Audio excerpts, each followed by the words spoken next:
Salut, c'est Kiss, welcome sur ma première vidéo test du jeu The Elder Scrolls Online. Alors là, c'est le même univers que Skyrim, mais Bethesda et ZeniMax nous font un petit MMO, un pseudo MMO, parce que c'est plus du solo, même s'il y a quand même du donjon en groupe et du PVP. La création de personnages, pas mal, même si elle est basique. On a quand même 4 classes, on a les Templiers, on a les Chevaliers Dragons, les Sorciers, et enfin la Lame Noire. Pour les races, on a plusieurs races. Pour l'alliance dague filante, on a les Bretons, les Rouges-Gardes et pour finir les Orques.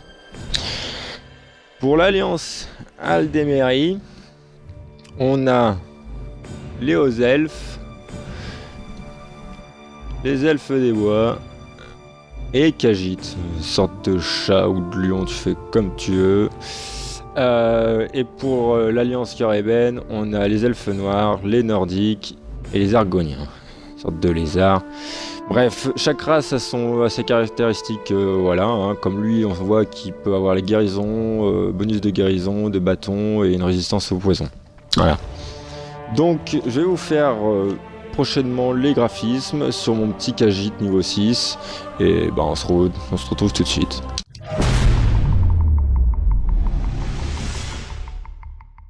De retour sur mon petit Khajiit niveau 6, alors là on est de nuit, il y a un cycle météo, voilà, le cycle météo, je finis.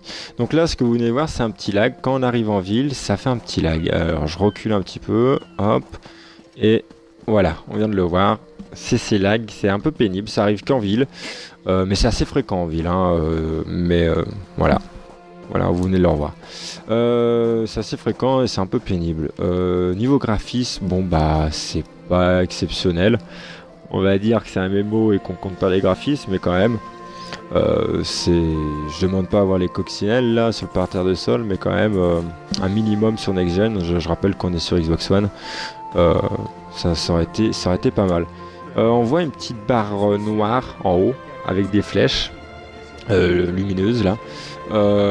Dès que vous les suivez, on tombe toujours sur une petite quête. Là, ce sera un panneau d'affichage qui donne des quêtes. Donc, dès que vous arrivez sur une zone, même si vous voyez rien, ça va s'afficher. C'est assez flagrant. Là, on a la carte première zone de l'alliance Aldemeri. Là, c'est les points de quête, tout à fait basique, les flèches, et pour les zones de quête, ça va être un cercle, voilà, comme ça.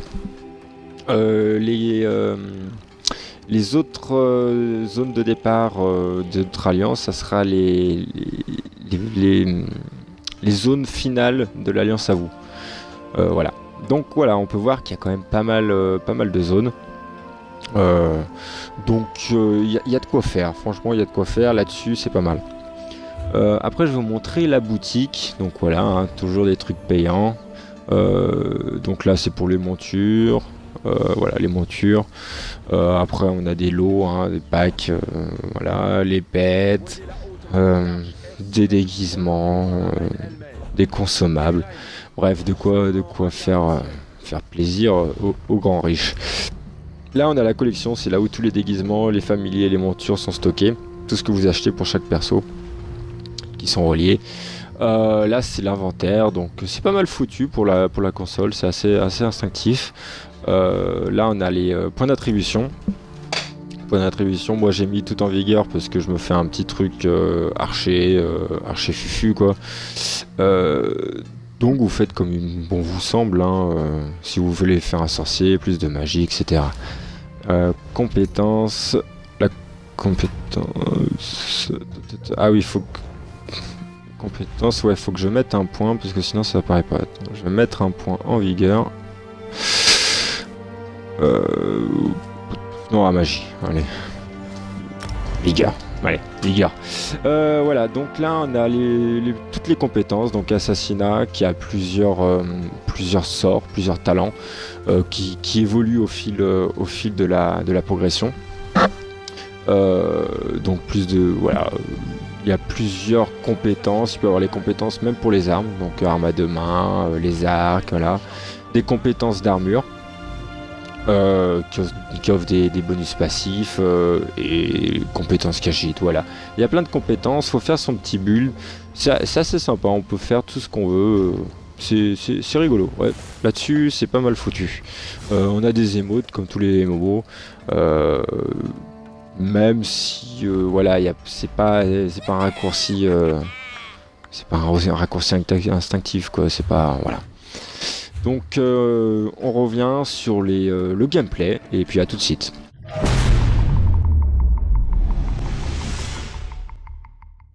En plein donjon public, dans une caverne plutôt sympa.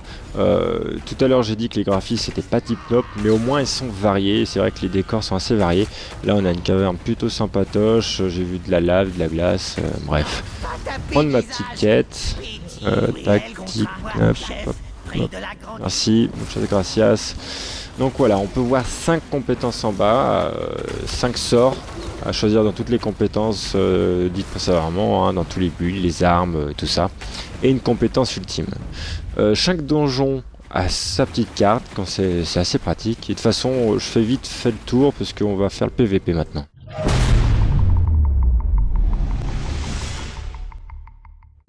En pleine zone PVP, j'ai un peu abrégé la phase gameplay parce qu'elle est assez simple et cette vidéo elle est quand même pas mal de niveau gameplay.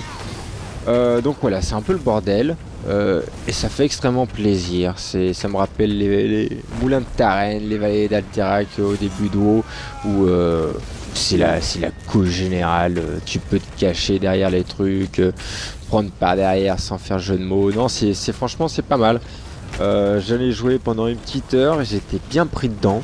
Parce que le concept, ça va pas être un petit tour de PVP qui va durer 1 heure derrière les fagots. Tiens, je vais faire ci vite fait. Non, c'est une campagne va durer maximum 90 jours. Ça va de 90 à 30 jusqu'à 7 jours. Ça fait 90, 30, 7 jours. Donc voilà, c'est une campagne à longue haleine, on va dire. Donc ouais, pas mal foutu. À prendre des avant-postes, des bastions, d'autres bastions. Les bastions, on peut les défendre avec des tours de siège, genre à la Minas Tirith, quoi.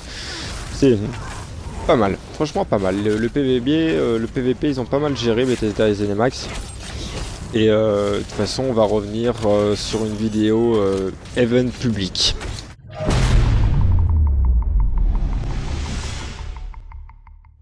Event public, voilà, les encres, ça tombe du ciel. C'est plutôt badass. Donc voilà, il y a des vagues de mobs qui vont arriver. À la fin de toutes ces vagues, un petit loot dans un coffre, sympatoche. Là, si j'y vais, je vais me faire défoncer la gueule. Donc je vais en profiter pour faire ma petite conclusion. La conclusion sur The Elder Scrolls Online, un bon jeu MMO solo. Il y a quand même des points négatifs, les bugs. Je vous ai pas montré parce que voilà, mais il y a des bugs où j'ai dû faire quand même des décos de jeu pour les enlever.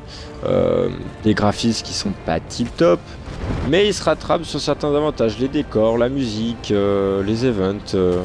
Non, je lui mets un petit 6,5 sur 10 et on se revoit pour une prochaine vidéo sur un autre jeu. Allez, kiss ma gueule.